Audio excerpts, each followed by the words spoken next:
We're now going to hear from Dr. Levine, who is the clinical professor of psychiatry at Case Western Reserve University. I plan to emphasize 13 ideas that I have found in the literature written by those who affirm care for children and adolescents and adults for transgender phenomenon. Each one of these 13 points, I believe, is scientifically untrue. And nonetheless, they are firmly believed, and when they are countered in meetings, when they're fronted in meetings, it produces a passionate outcry that it isn't true. But as far as I can see, these 13 ideas are not scientifically verifiable and are clinically, apparently incorrect. Nonetheless, affirmative care doctors assert them in their writings and in their speeches repeatedly. And having eavesdropped on this literature for all these years, I feel very strongly that none of them are correct. And before I give you these 13, I want to raise that one way of considering this big question of trans care for youth is whether this is an example of therapeutic advance to help afflicted human beings, or whether this is yet another medical misadventure. In medicine, we have a history of many medical misadventures. Most recently and most damaging is the opioid epidemic, where we began prescribing opioids liberally without scientific demonstration as to its use and its utility and its harms. And now every state in the United States and elsewhere is suffering from premature death due to opioid abuse. So here are the 13 things that are not true in my view.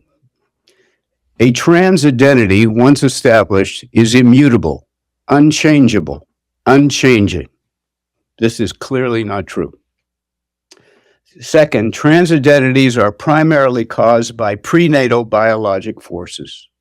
That is, the justification of the treatment is we're just correcting some biologic, embryologic mistake. And third, sexual orientation is entirely independent of gender identity. Sexual orientation is a bias that all of us have for romantic and sexual purposes for members of a class of males or females. And in the standards of care from WPATH, it's been asserted that they're entirely separate. But when you watch the child develop from a childhood to puberty to middle adolescence, you often see that the first manifestation of gender dysphoria before gender dysphoria shows up is that I am attracted to members of the same sex. And you watch the evolution of orientation throughout adolescence, and you quickly see that they are not entirely separate phenomenon like the advocates say they are. And the fourth idea that is not true is that no form of gender identity is an abnormality, and no form of gender identity is a symptomatic reflection of some other problem. This is not a psychologically tenable concept, but it is asserted all the time, and you can read it in the standards of care. Fifth, gender dysphoria is a serious medical condition, and it requires medical intervention only if the patient wants it. So there is some inherent paradox in that idea, right? It's a serious medical condition that implies that we should treat it, but we should only treat it if the patient wants it. 6, the associated emotional problems are primarily due to living in a discriminatory world, even though many of the children who are diagnosed with gender dysphoria eventually previously have been diagnosed with other problems. 7, no effective alternative approaches to affirmative care exist.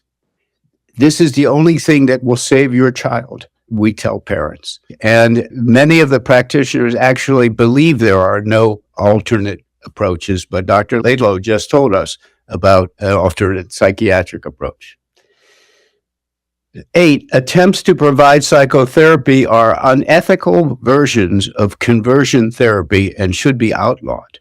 You see, any attempt to help the child and the family is called conversion therapy, and people are urging that to be outlawed in various jurisdictions. 9, affirmative care lastingly improves mental health and social function. This is the justification for the treatment, even though we don't have studies that demonstrate that. We don't have long-term studies at all that demonstrate that. And we have many studies that indicate, and you've seen slides of the death rates, and a recent study has reaffirmed the elevated death rates of transsexual adults. So the idea that this improves mental health is uncertain at best. 10, affirmative care reduces the rates of suicidal ideation and prevents suicide. This is the most powerful coercive untruth that parents of teenagers are told. Would you rather visit your child in the cemetery or have a trans child? And many people, including one of our panelists today, have demonstrated the lack of veracity of that assumption. When we look at the Swedish studies, the females who underwent sex reassignment surgery had, I think, 40 times the suicide rate. The average suicide rate that was quoted was 19 times because the male's suicide rate was a little less than 19. So we realize that we are exposing people to the great risk of suicide in the long run. And when we don't have follow-up studies of the youth, we need to be informing parents about what we do know about the long-term outcomes, which is not happening at all. And the 11th idea is that young teens know best what will make them happy in the future. I hear that all the time because this is their genuine true self. Not true. They don't know what's best for them necessarily. And 12, meeting diagnostic criteria for gender dysphoria predicts a good outcome to affirmative care. That's not true either. And finally, regret and detransition are rare among these patients. As the last 2 years have begun to show, detransition is increasingly recognized.